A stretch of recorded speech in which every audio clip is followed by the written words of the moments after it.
masa lalunya dan mau dipulihkan, sesungguhnya dia sedang membuka pintu surga. Orang yang melupakan masa lalu, itu hidupnya dipulihkan. Kalau saudara dipulihkan, kalau saudara mengalami yang namanya manase, maka saudara akan memulihkan orang lain. Orang yang dipulihkan, sekalipun 7 tahun masa kering, hidupnya tetap diberkati. Saudara kalau mau melihat masa depan, kalau mau melihat progres keberhasilan, mesti ada alat yang membawa saudara untuk sampai ke puncak. Orang-orang yang menghakimi, orang-orang yang melukaimu, orang yang mengata-ngatakan padamu, ketika engkau betul-betul mengalami yang namanya manase, engkau melupakan sekalipun ada orang-orang yang meludahimu, engkau akan dapat warisan 2 kali lipat. Orang yang melupakan masa lalu akan menerima berkat anak sulung.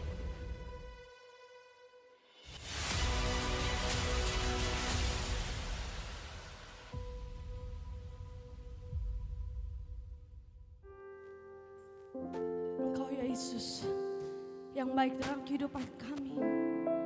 Engkau yang layak dipuji Tuhan dalam kehidupan kami. Terima kasih Tuhan atas kebaikan-Mu. Yesus, Kau sungguh baik. Yesus, nama-Mu indah. Yesus, ku cinta Kau selalu, ku tinggikan, ku agungkan selamanya. Yesus, Yesus, Kau sungguh baik. Yesus, nama-Mu indah. Yesus, ku cinta Kau selalu, ku tinggikan, ku agungkan selamanya. Ku mau memuji-Mu, ku selalu puji-Mu. Ku mau menyembah-Mu, ku selalu sembah-Mu. Kau yang layak terima sebuah pujian, kemuliaan hanya bagi Tuhan. Amin Tuhan. Kau baik, Yesus, Kau sungguh baik. Yesus, nama-Mu indah. Yesus, ku cinta Kau selalu, ku tinggikan, ku agungkan selamanya. Ku mau memuji-Mu, ku selalu puji-Mu. Ku mau menyembah-Mu, ku selalu sembah-Mu. Kau yang layak terima sebuah pujian, kemuliaan hanya ku mau Tuhan. Ku mau memuji-Mu, ku selalu puji-Mu. Ku mau menyembah-Mu, ku selalu sembah-Mu. Kau yang layak terima sebuah pujian, kemuliaan hanya ku mau Tuhan. Ku mau memuji-Mu, amin. Ku selalu puji-Mu, ku mau menyembah-Mu.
Buat pagi hari ini, biarlah segala pujian, penyembahan kami berbau harum dalam tahta-Mu. Inilah yang bisa kami berikan kepadamu Tuhan. Dan saat ini kami ingin mendengarkan isi hati-Mu. Mari Engkau mengurapi kami, setiap hamba-Mu dan jemaat-Mu yang mendengarkan firman ini. Kami percaya firman ini mengubah kehidupan kami. Dan kami berjalan di dalam kemurahan-Mu, di dalam kasih-Mu, anugerah-Mu, dan di dalam berkat-berkat-Mu. Kami siap mendengarkan isi hati-Mu. Dalam nama Tuhan Yesus yang siap katakan haleluya. Amin. Shalom, selamat pagi. Ya, pagi hari ini saya rindu supaya kita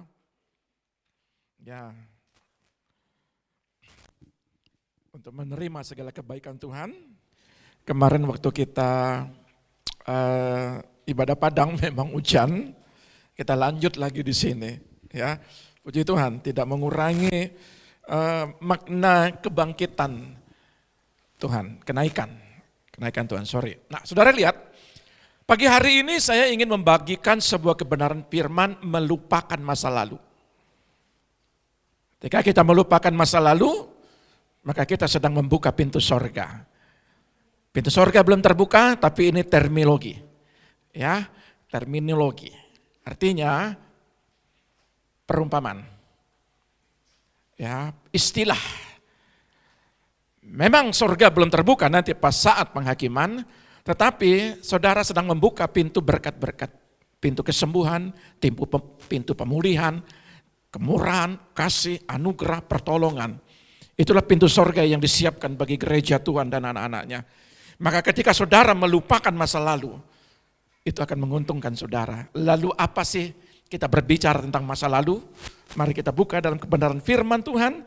Di dalam teks kita, contoh gaya hidup orang yang melupakan masa lalu. Ayat ini paling sering dibagikan, tetapi saya akan kutip ayat 4 dan sampai 8-nya. Ya, di situ saya ambil dan saya akan membagikan sebuah kebenaran dalam konteks Kejadian 45 ayat 4 sampai 8. Ya, hari ini banyak ayat ya. Ayat 4 sampai 8, demikian bunyi firman Tuhan. Lalu kata Yusuf kepada saudara-saudaranya itu, "Marilah dekat-dekat."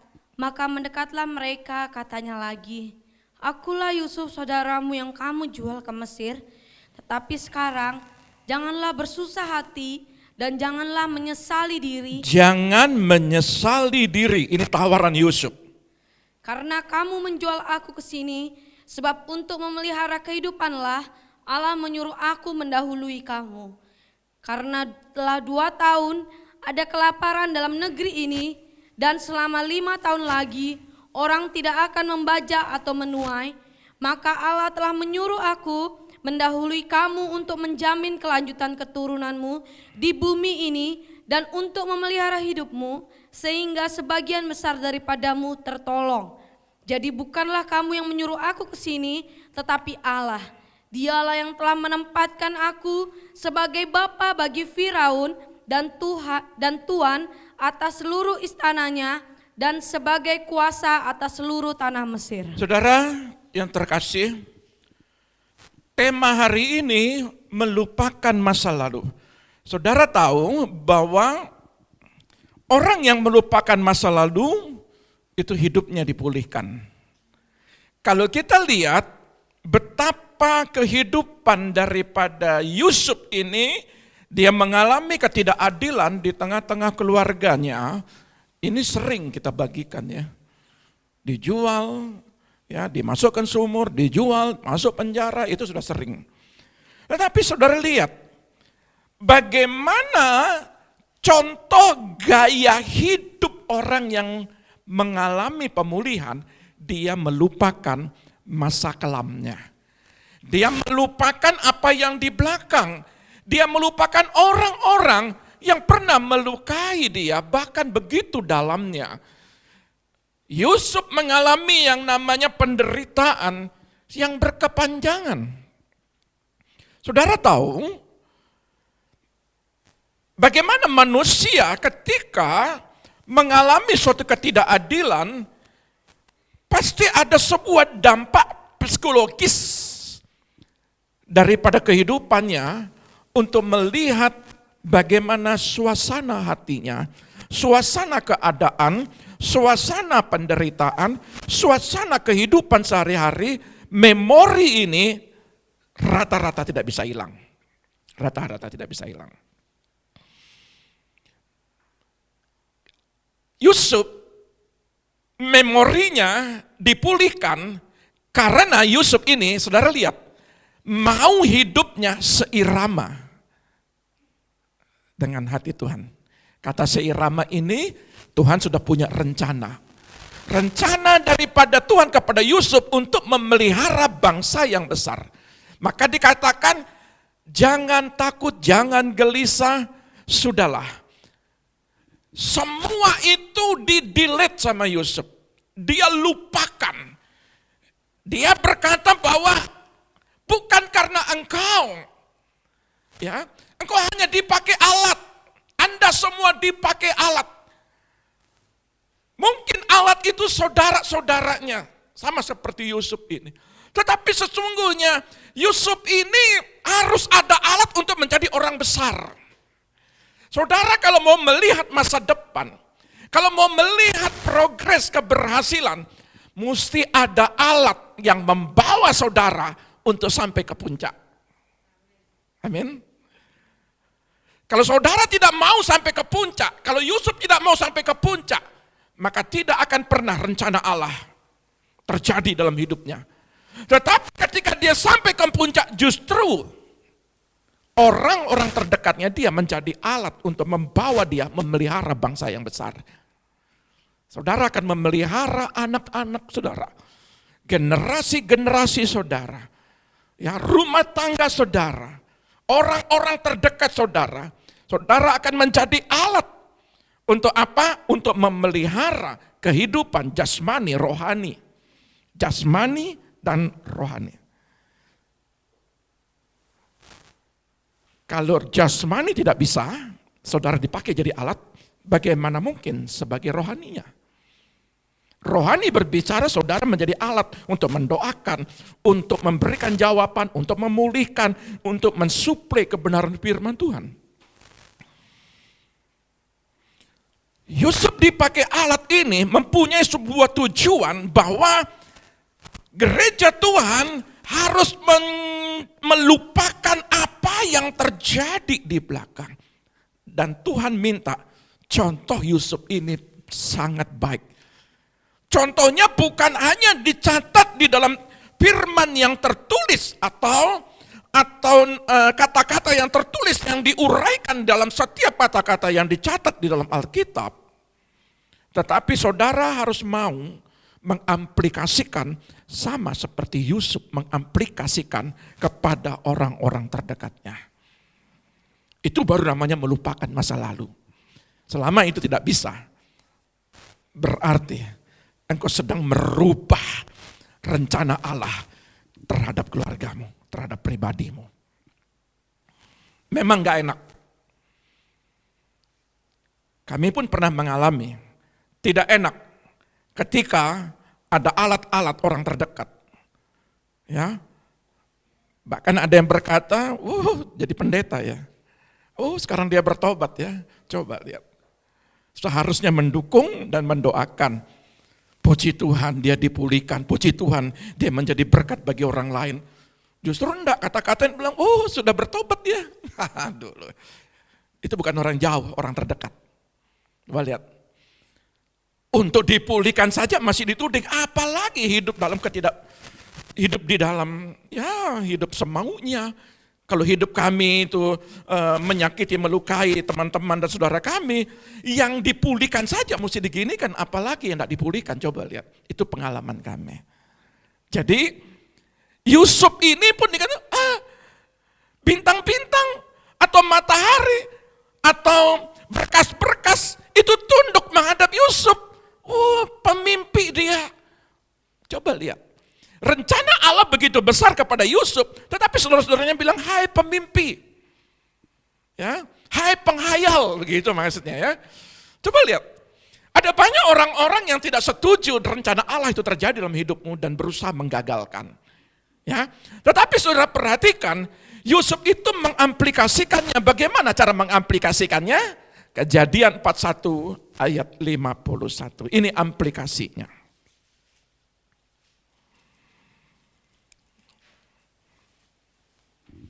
Kejadian 41 ayat 51, demikian bunyi firman Tuhan. Yusuf memberi nama Manasye kepada anak sulungnya itu, sebab katanya, Allah telah membuat aku lupa sama sekali kepada kesukaranku dan kepada rumah bapakku.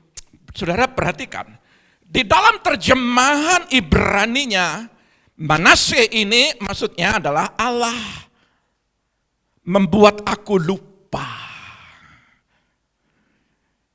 Jadi Yusuf itu ketika dia menjadi orang kepercayaan, dia menikah dengan orang-orang Mesir kepercayaan. Ya, masih keluarga, masih keturunan dari Firaun. Ya. Saudara perhatikan bagaimana Yusuf ini ketika dia sudah sukses, ketika hidupnya diberkati, seringkali ketika saudara, ya bukan saudara ya, saya ulang. Ketika orang lain, ya saya berharap tidak di sini. Ketika orang lain diberkati, itu menjadi alat untuk balas dendam. Yusuf no. Ketika Yusuf diberkati, ya dia belum berjumpa dengan saudara-saudaranya, tetapi dia mengaplikasikan. Ya, bagaimana aplikasinya? Dia kasih nama anaknya Manasye. Aku lupa dengan masa laluku. Aku melupakan orang-orang menganiaya aku. Aku melupakan orang-orang yang membuat aku menderita. Aku melupakan orang-orang yang menjual aku. Dia lupakan itu semua.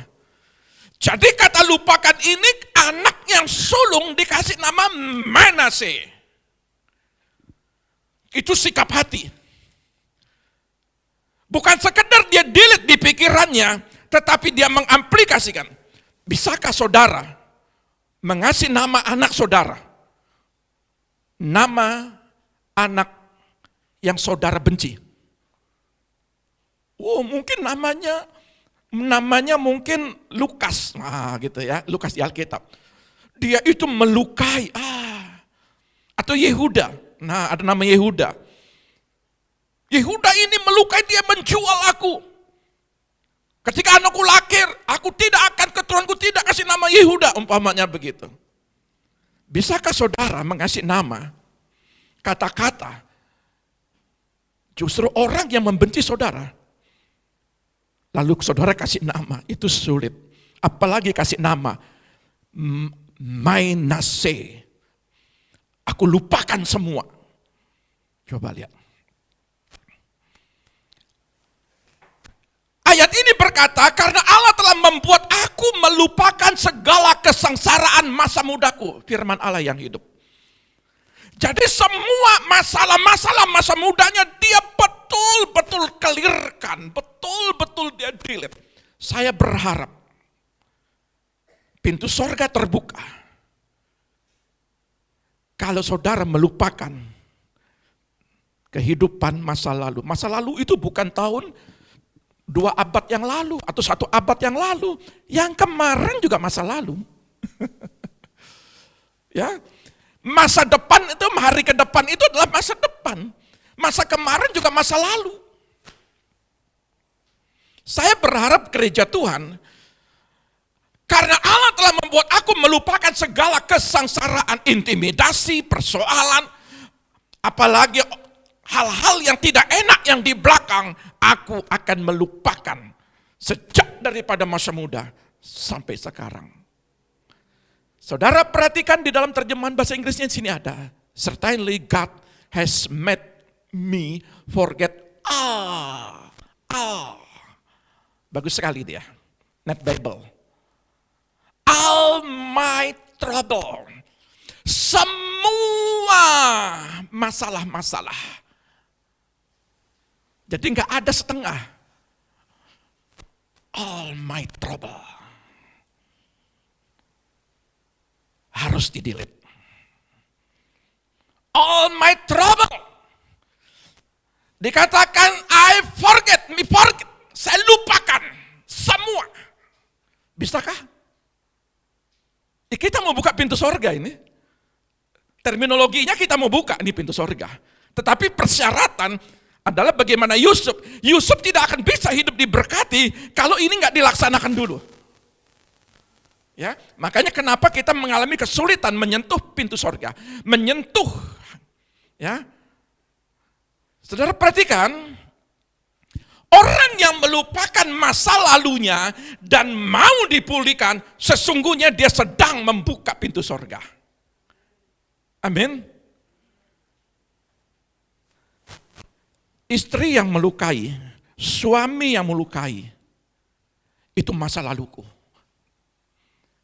Makanya kalau saya melayani, saya tidak lihat jemaat itu masa lalunya. Yang saya lihat hari ini. Dan saya tidak mau tergoda untuk mengorek masa lalu. Karena masa lalu itu bagi Tuhan, ketika engkau minta ampun hari ini di-delete, ngapain saya mesti ingat-ingat? Kan gitu. Oh dia nggak layak, oh dia nggak bisa. Oh karena begini, jadi hidupnya dia nggak bisa untuk melayani. Bagi saya itu hak prerogatif Tuhan. Ya, bagaimana dia bisa terjun untuk menyenangkan hati Tuhan. Yang di sebelah Yesus saja itu orang berdosa. Makanya kemarin waktu di Bedugul, ya saya katakan bahwa keselamatan tidak bisa hilang.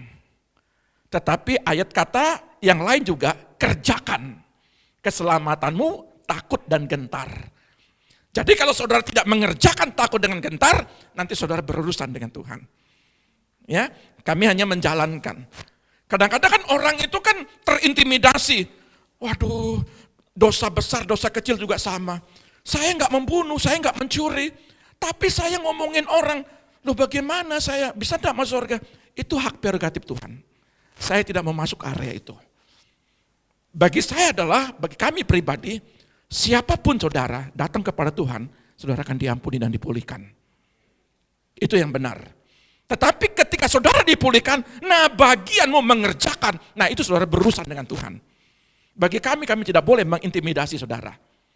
Ya, haleluya. Nah, dia sedang membuka pintu sorga, ini terminologinya. Nah, Kejadian 41 ayat 52, perhatikan.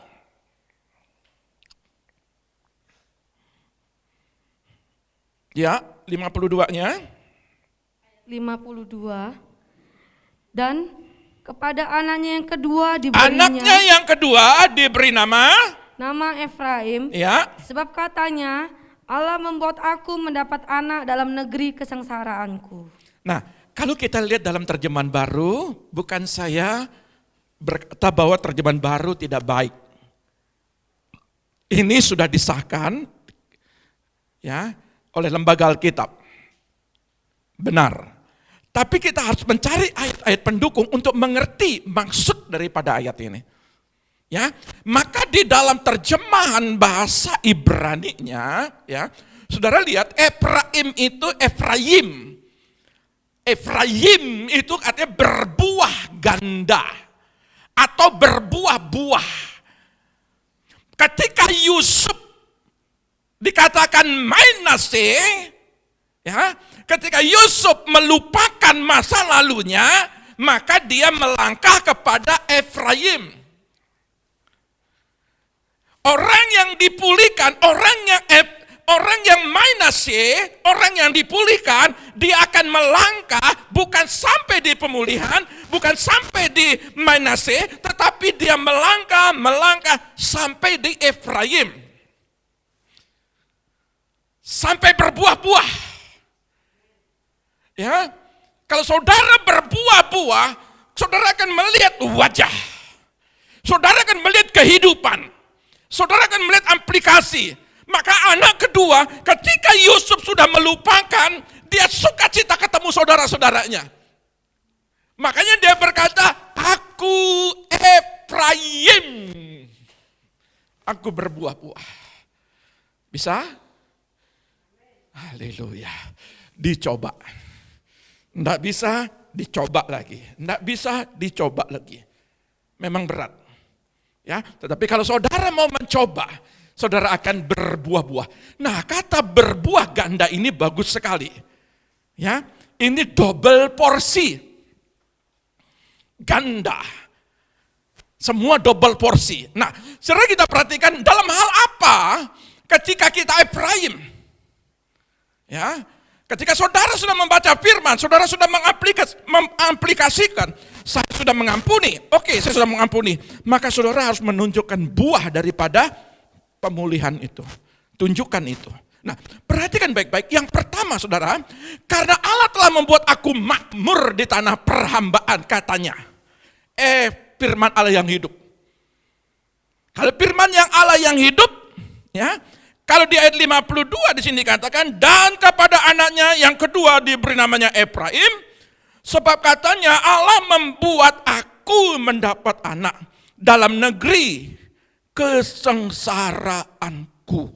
Artinya, karena Allah telah membuat aku makmur di tanah perhambaan. 2 tahun masa kekeringan, ya. 5 tahun kemudian masa kelaparan belum akan terjadi lagi. Kan dia bilang ayatnya. 2 tahun masalah kesulitan, kan 7 tahun. Baru berjalan 2 tahun. Tinggal 5 tahun lagi. Orang yang dipulihkan, sekalipun 7 tahun masa kering, hidupnya tetap diberkati. Bolehkah kita mengklaim ayat ini? Bolehkah ayat ini kita menjadi pegangan hidup kita? Bahwa di masa-masa sulit, tetap Tuhan. Coba saudara perhatikan, waktu masa pandemi itu, banyak orang berguguran ekonominya. Tetapi Tuhan kasih jalan buat saudara. Lakukan ini, lakukan ini. Bahkan justru ada banyak orang yang di tengah-tengah, ya, lagi ditutup, negara-negara ditutup, kota-kota ditutup. Tapi Tuhan kasih jalan mereka. Itu masa kering. Itu baru 2 tahun, belum 7 tahun. Artinya apa? Ini masa uang DP bagi saudara. Nanti yang sesungguhnya akan terjadi masa sulit. Ini baru persekot. COVID-19 ini persekot. DP. 2 tahun. Tetapi di masa 2 tahun Yusuf justru mengaplikasikan. Orang yang mengaplikasikan Efraim, orang yang mengaplikasikan Manasye, maka dia akan terjadi Efraim, dia akan berbuah-buah. Makanya penting sekali pemulihan ini. Makanya waktu saya melayani, hal yang pertama itu adalah pemulihan yang saya kerjakan. Ya, akan makmur di tanah perhambaan. Certainly God has made me fruitful in the land of my suffering. Berbuah. Nah, orang yang berbuah ini, dampak hidup berbuah-buah. Dampak Efraim bagi saudara sekarang. Ini penting sekali. Ya, yang pertama, menerima perlindungan dari intimidasi kuasa kegelapan. Di mana ayatnya? Yeremia 15 ayat 20. Kita buka Yeremia 15 ayat 20. Yeremia 15 ayat 20, demikian bunyi firman Tuhan. Terhadap bangsa ini, aku akan membuat engkau sebagai tembok berkubu dari tembaga. Tembok berkubu itu maksudnya tembok itu dikelilingi rumah tanggamu, pekerjaanmu, usahamu, pelayananmu itu ditembok, dikelilingi. Yang terbuat dari tembaga. Betapa tebalnya, betapa kuatnya orang yang dipulihkan ini. Terus? Mereka akan memerangi engkau, tetapi tidak akan mengalahkan engkau, sebab aku menyertai engkau untuk menyelamatkan dan melepaskan engkau. Demikianlah firman Tuhan. Apa yang engkau tanam, aku lindungi. Seperti tembok yang berkubu, aku menyertai menyertai keluargamu, aku menyertai pekerjaanmu, aku menyertai usahamu, aku menyertai pelayananmu. Makanya penting sekali Efraim ini. Kalau engkau melakukan mainase, maksudnya engkau melakukan pemulihan, mainase, melupakan masa lalu, maka Tuhan akan menyertaimu. Gampang toh? Kalau saya melupakan masa lalu saya mau dipulihkan, maka secara otomatis Yeremia berkata, Tuhan Allah menyertai aku. Sehingga apapun yang aku kerjakan akan dibuat berhasil. Saya hanya mengasihkan pengajaran buat saudara. Dengan saudara yang mengaplikasikan. Tembok berkubu dari tembaga. Karena tembaga ini dipakai sebagai alat-alat. Biasanya tembok itu dari batu bata.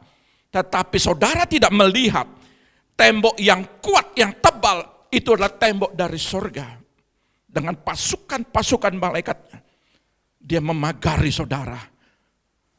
Tidak ada satu kata pun yang akan mengintimidasi, mencuri apa yang engkau sedang tanam. Ada banyak engkau tanam, ada banyak juga burung, belalang, ya, hama-hama akan menggerogoti setiap apa yang engkau usahakan, kerjakan. Tetapi kalau engkau mau dipulihkan atau engkau mau mainase, maka secara otomatis tembok dari Tuhan Allah menyertai, melindungi. Makanya jangan heran ada banyak kebocoran. Jangan heran ada banyak kebocoran sedang terjadi. Penting sekali pemulihan ini. Penting sekali melupakan masa lalu. Penting sekali kalau kita mau dipulihkan. Yang kedua, menerima pengurapan. Jadi kalau pertama menerima perlindungan. Yang kedua menerima pengurapan. Nah, mari kita lihat apa yang terjadi. 2 Raja-Raja 2 ayat 9.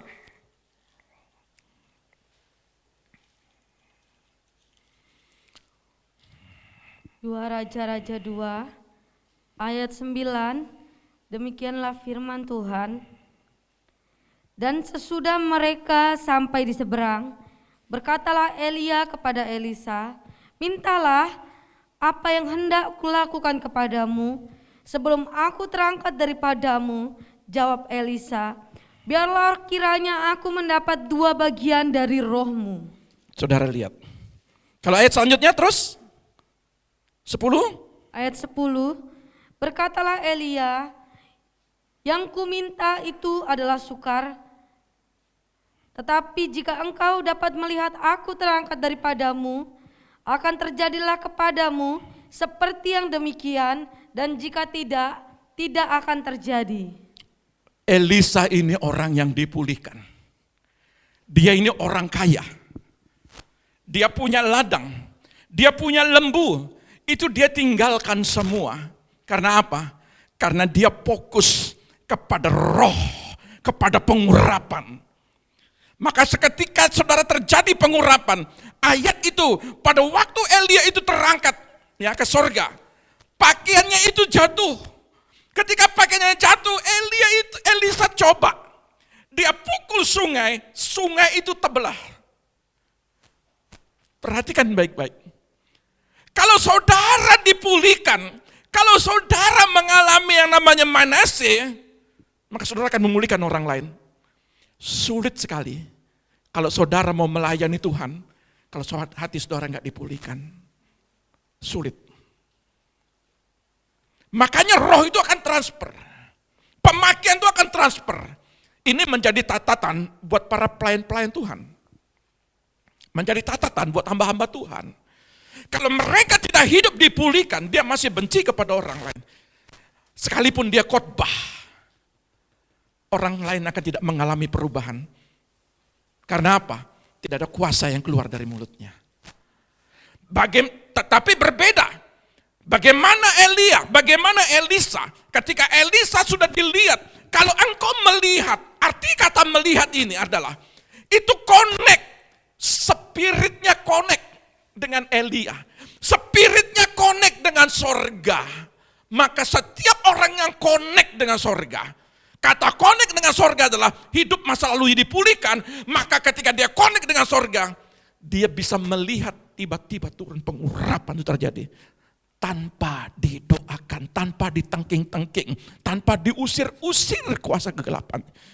Kalau tubuh saudara kasih makan, maka tubuhmu sehat dan segar. 3 hari 1 kali engkau makan, maka tubuhmu segar. Kalau jiwa, apa yang kasih engkau makan? Puji-pujian. Engkau dikasih makan apa? Kesenangan. Engkau dikasih makan apa? Sukacita. Tetapi roh harus kasih makan juga.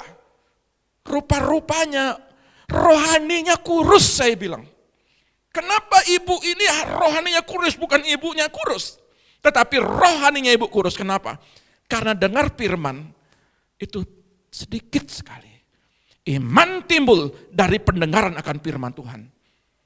Ya, jadi kalau saudara mendengar akan kebenaran firman, saudara punya iman, maka seperti Elisa, dia sudah mengerti akan kebenaran firman, dengan menatap saja urapan itu langsung turun ke dalam Elisa. Saya harap ini saudara mengerti tentang kebenaran firman. Pengurapan itu terjadi 2 kali ganda terhadap hidupmu. 1 Yohanes 2 ayat 27. 1 Yohanes 2 ayat 27. 1 Yohanes 2 ayat 27, demikian bunyi firman Tuhan. Sebab di dalam diri kamu tetap ada pengurapan yang telah kamu terima daripadanya. Karena itu tidak perlu kamu diajar oleh orang lain, tetapi sebagaimana pengurapannya mengajar kamu tentang segala sesuatu, dan pengajarannya itu benar, tidak dusta, dan sebagaimana ia dahulu telah mengajar kamu, demikianlah hendaknya kamu tetap tinggal di dalam dia. Kalau terjemahan lain ini Roh Kudus. Ya. Roh Kudus ada dalam dirimu, maka dia akan mengajarkan hidupmu segala sesuatu. Apa sih segala sesuatu? Kalau saudara melakukan sebuah terobosan, contohnya terobosan ekonomi, Roh Kudus akan bekerja lewat karunia-Nya, namanya karunia hikmat dan karunia pengetahuan atau marifat. 1 Korintus 12 di situ dijelaskan. Maka ketika orang yang sudah dipulihkan, maka Roh Kudus yang ada dalam dirinya akan mengerjakan apa yang saudara tidak mampu. Dunia punya persaingan, dunia akan menjatuhkan saudara. Tetapi oleh karena pengurapan itu yang ada dalam dirimu, mengerjakan segala sesuatu.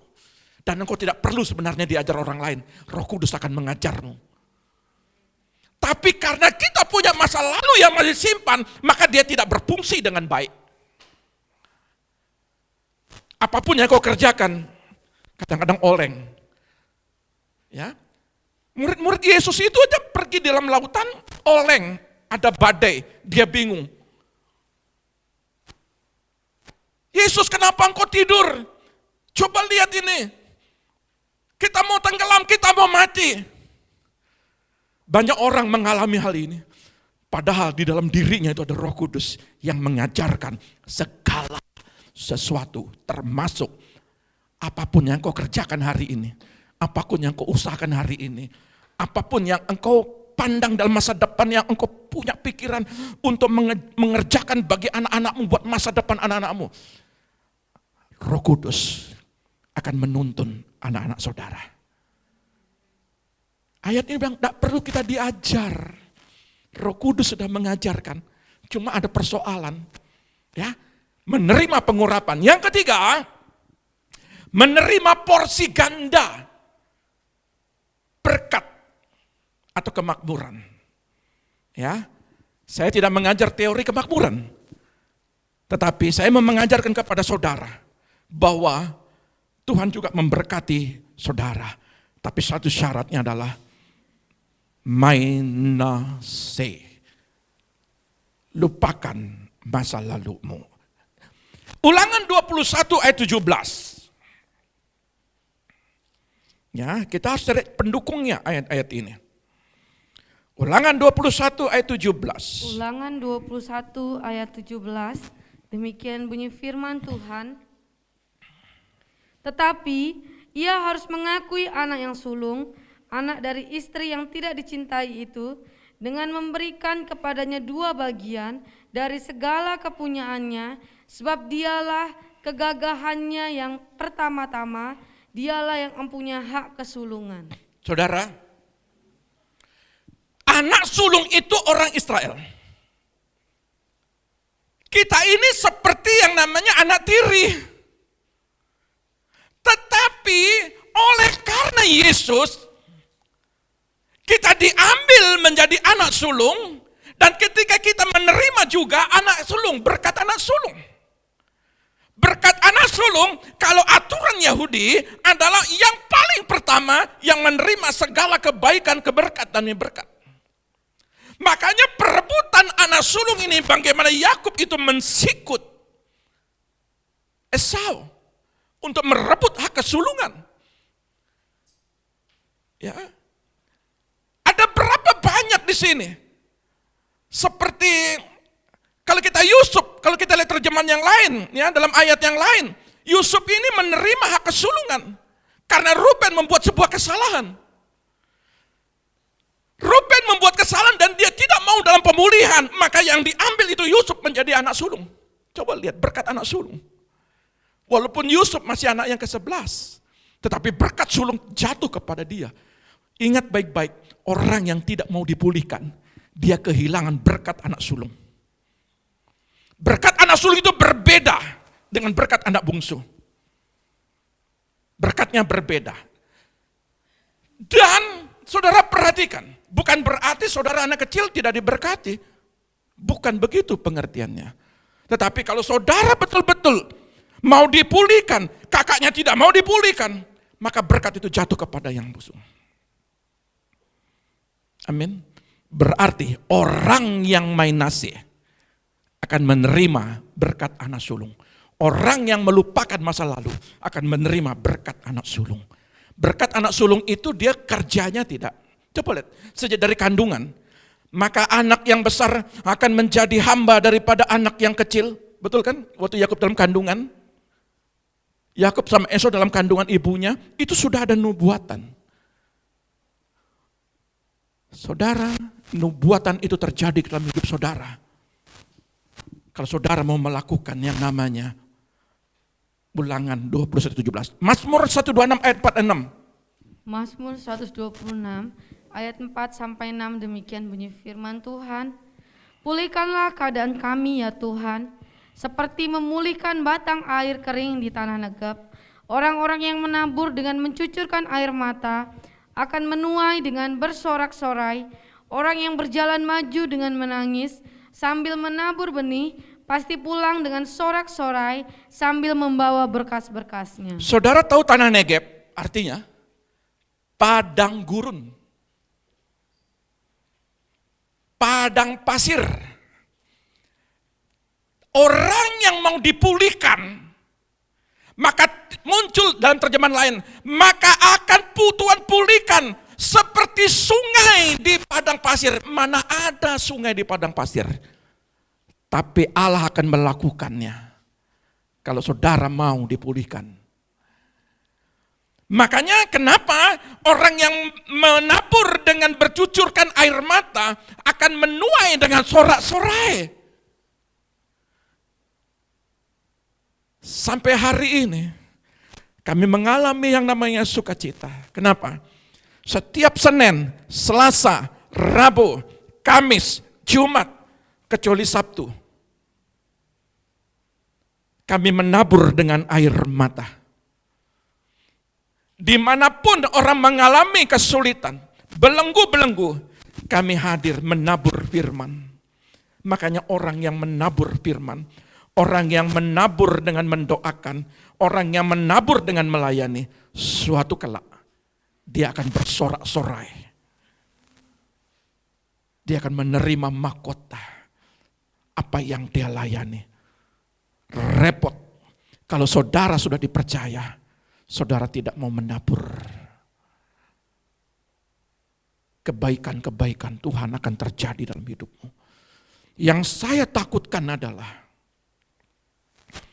kalau saudara tidak punya waktu untuk Tuhan.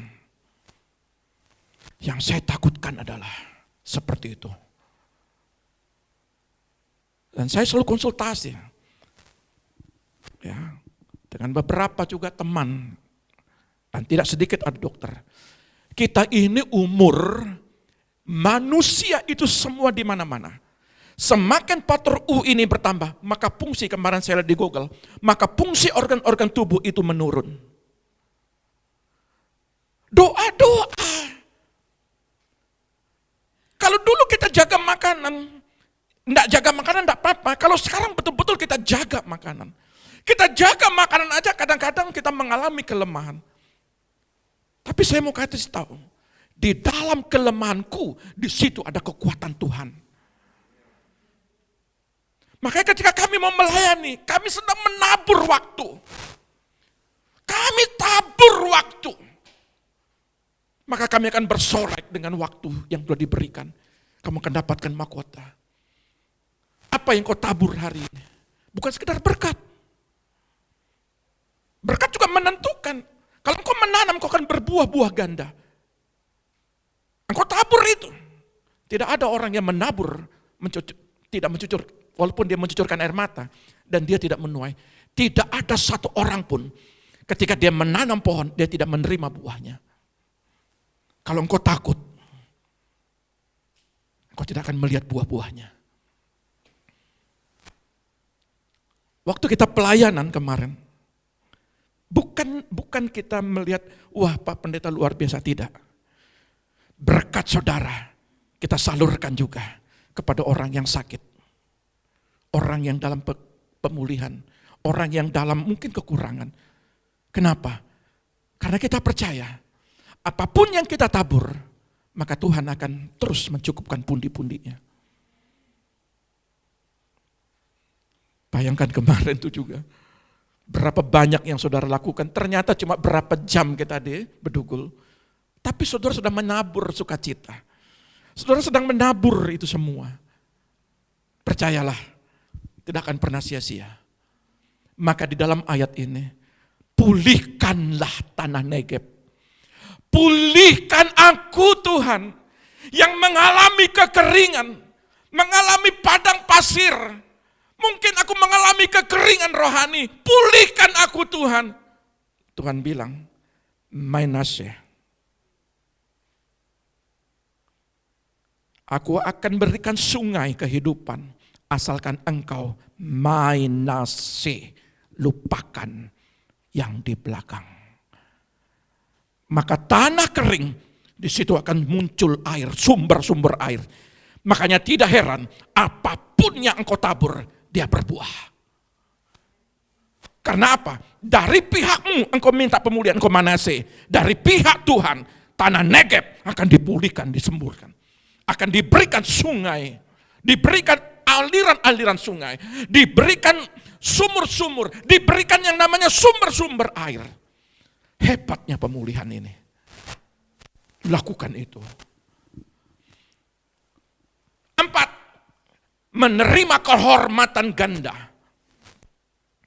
Kita lihat Yesaya 61 ayat 7.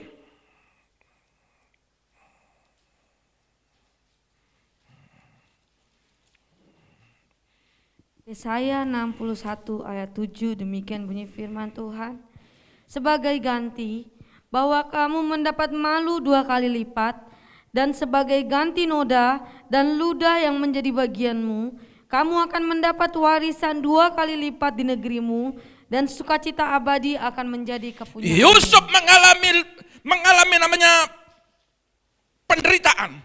Kalau dibilang bahasa ini mengalami ludah. Ya. Ada banyak orang mungkin kata-kata ini terminologi, kata kiasan, kata ludah ini. Artinya apa? Orang-orang yang menghakimu, orang-orang yang melukaimu, orang yang mengata-ngatakan padamu. Ketika engkau betul-betul mengalami yang namanya Mainase, engkau melupakan sekalipun ada orang-orang yang meludahimu, engkau akan dapat warisan 2 kali lipat. Enak kan? Justru bagus kalau orang-orang yang mencaci makimu, Justru bagus orang yang ngomongin tentangmu. Karena berkat itu akan kembali kepada kita. Justru mereka yang melukai hatimu, tanah Negeb akan terjadi baginya. Engkau mendapat warisan 2 kali sebagai ganti. Makanya bersyukur ada orang-orang termasuk 10 orang-orang yang melukai Yusuf. Tidak termasuk Benyamin. 10. Di sekitar saudara ada berapa? 1, 2, 3 orang kah? Minta 10 Tuhan. Amin. Minta 10 Tuhan yang orang-orang yang melukaiku. Minta 10 Tuhan orang-orang yang mencaci makiku. Minta 10 Tuhan orang-orang yang membuat aku menderita. Orang-orang yang menusuk aku. Ketika 10 orang yang melakukan itu, kali 2 saja, 20 kali lipat akan Tuhan berikan kepadamu. Jangan 1 orang pun Tuhan, mau minta 2 kali lipat, 1 orang aja gak tahan. Bersyukur, saya tidak masuk ke area saudara dalam hal-hal ini, punya persoalan-persoalan saudara. Tapi saya mengajar hari ini. Izinkan firman ini mengajar, supaya saudara terima. Jadi saya tidak menyentuh pribadi-pribadi, tidak. Dipimpin menjadi manusia baru, Galatia 6, ayat 15 dan 16. Dalam firman Allah yang hidup. Ayat 15-16. Ya. Sekarang tidak menjadi soal apakah kita berkitan atau tidak, bersunat atau tidak. Yang penting hanyalah apakah kita betul-betul telah diubah menjadi manusia baru. Betul ya? Diubah menjadi manusia baru. Semoga kemurahan damai sejahtera Allah melimpahi saudara sekalian yang hidup menurut asas ini dan melimpahi mereka yang menjadi milik Allah dimanapun juga. Itu patokan. Jadi itu harus saudara lakukan. Menjadi manusia baru itu standar sorga, patokan. Pemulihan itu patokan, melupakan masa lalu itu patokan. Maka kalau saudara mematok artinya itu sudah menjadi materai, itu sudah tidak bisa diganggu-gugat, tidak bisa ditawar-tawar. Maka damai sejahtera Allah terjadi dalam hidupmu. Melimpahi dalam kehidupanmu. Ini yang membuat kita gagal dalam segala hal. Kalau ini menjadi dasar kita, bukan masalah sunat dan tidak sunat. Bukan masalah kita percaya tidak percaya. Saya minta ampun, iya, engkau diampuni, kata bersunat ini. Ya, kalau zaman dulu itu bersunat. Tapi zaman sekarang sunat hati. Kalau dulu harus sunat daging, kalau sekarang sunat hati. Jadi patokan sunat hati adalah mainase. Itu patokan standar sorga. Maka kalau itu kau lakukan, damai sejahtera Allah melimpahi kehidupanmu. Ya, kemurahan, damai sejahtera Allah, ya, itu melimpahi kehidupanmu. Mazmur 125 ayat 1 dan 2, ayat terakhir kita. Mazmur 125 ayat 1 dan 2, demikian bunyi firman Tuhan. Nyanyian ziarah. Orang-orang yang percaya kepada Tuhan adalah seperti gunung Sion yang tidak goyang, yang tetap untuk selama-lamanya. Yerusalem, gunung-gunung sekelilingnya, demikianlah Tuhan sekeliling umatnya dari sekarang sampai selama-lamanya.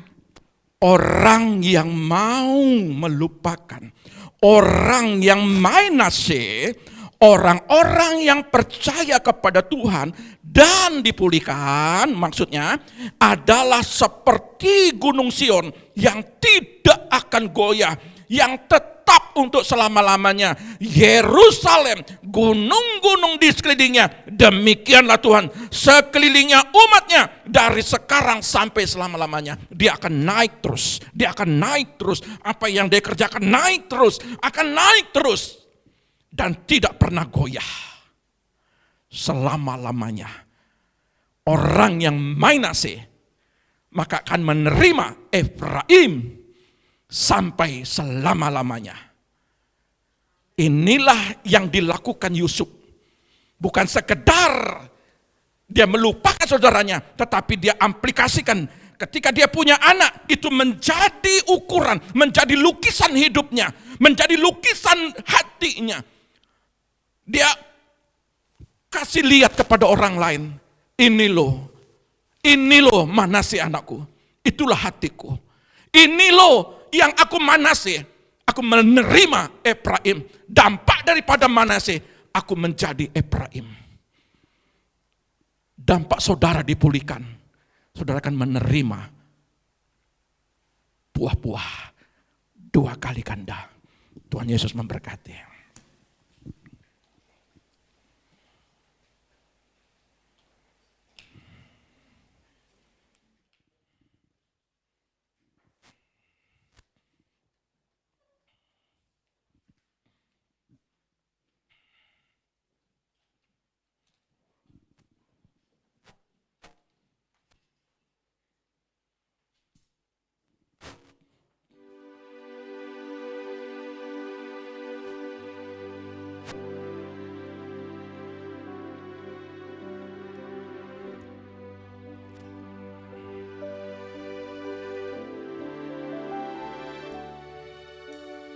Datang Roh Kudus, kau ku rindu.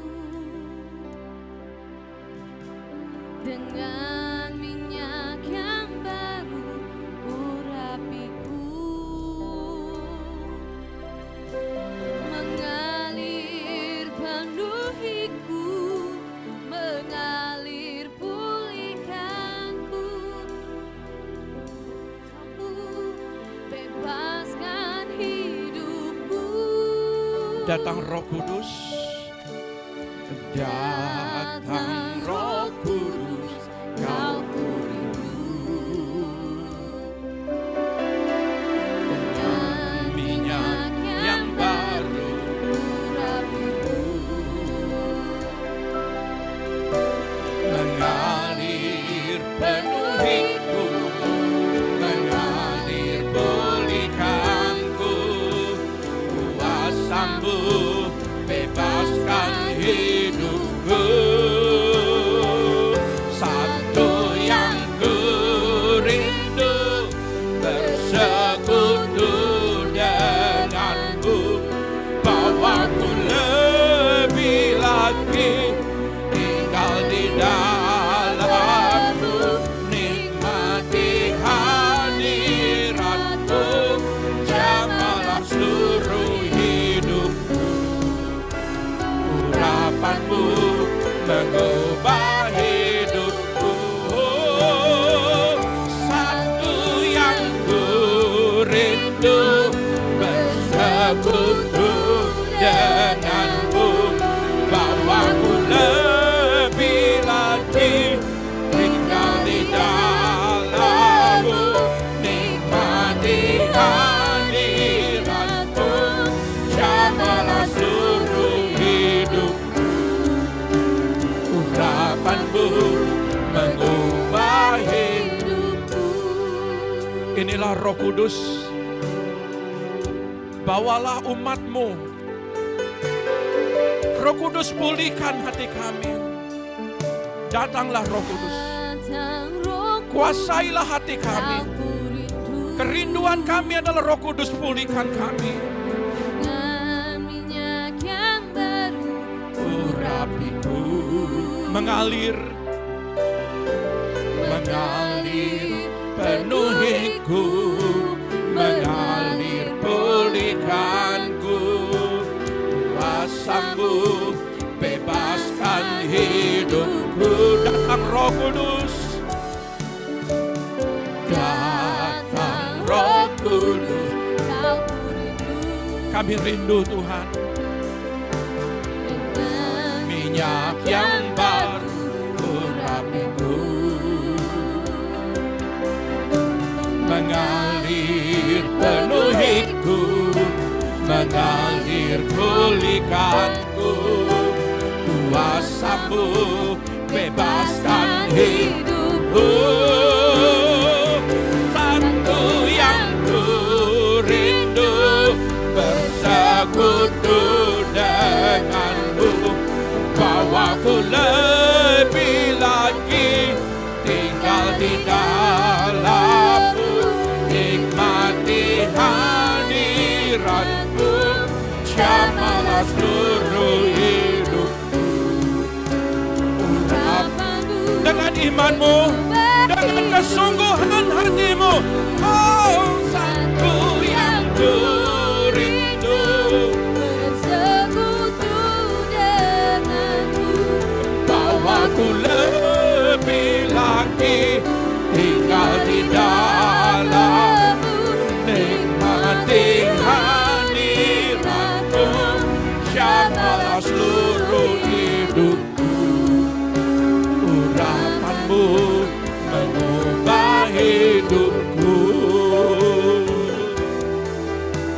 Urapanmu mengubah hidupku. Oh, urapanmu, urapanmu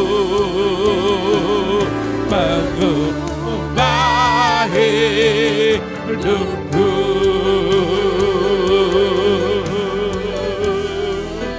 Urapanmu, urapanmu mengubah hidupku.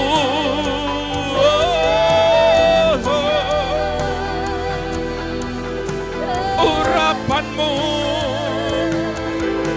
memulihkan hidupku.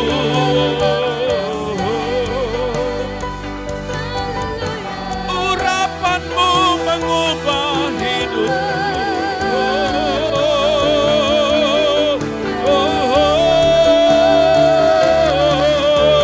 Urapanmu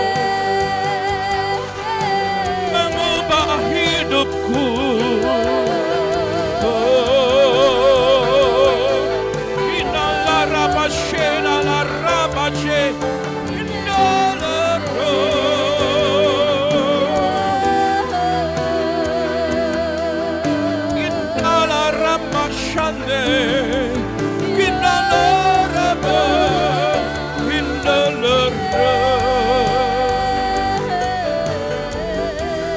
Pulihkan kami Bapa, pulihkan kami Tuhan.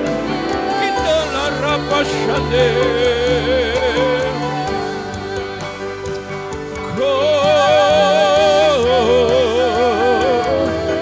Indalah Rabashande, indalah Rabashana Rabo.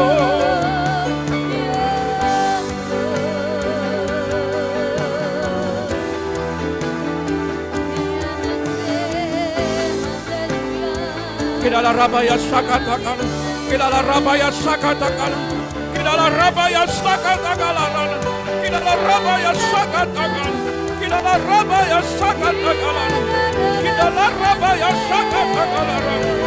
Pulihkan, pulihkan kami Tuhan. Kidala rabaya sakatakan, rabaya sakatakan.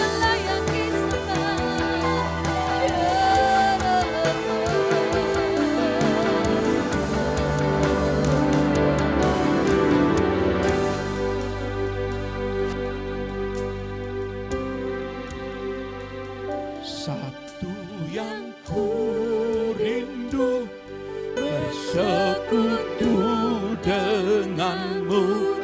Bawaku lebih lagi tinggal di dalammu, nikmati hadiratmu, jamalah seluruh hidupku. Urapanmu mengubah hidupku. Satu yang ku rindu, bersekutu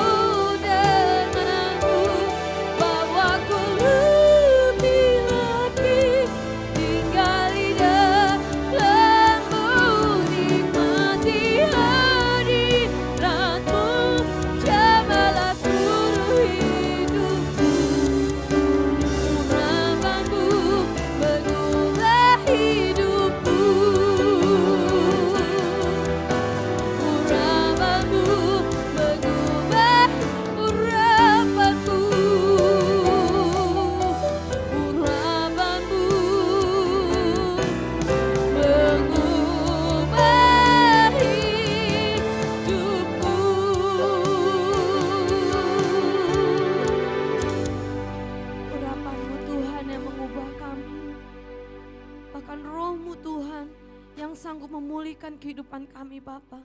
Kami mengucap syukur Tuhan atas kebenaran firman-Mu yang selalu menguatkan kami Bapa. Kami mengucap syukur Tuhan hanya di dalam nama Tuhan Yesus, haleluya. Amin. Saya undang kita semua bangkit berdiri, kita akan mengakhiri ibadah kita. Besar anugerah-Mu, berlimpah kasih-Mu, semakin hari semakin bertambah besar